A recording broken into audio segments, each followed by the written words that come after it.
That kid cruised up on me, and like, I was going through the woods, and you saw that kid come up beside me, and how I gasped through the woods. Hell, fucking life, I knew if I had to go too fast, I'd get wrecked. That last jump that you did, it wasn't the best. I cased it. I hit my nut. I got it on video. And from Snapchat.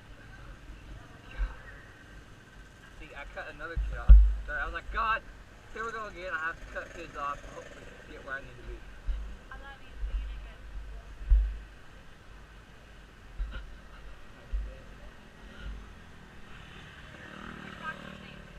No, I can't. I'll have to say.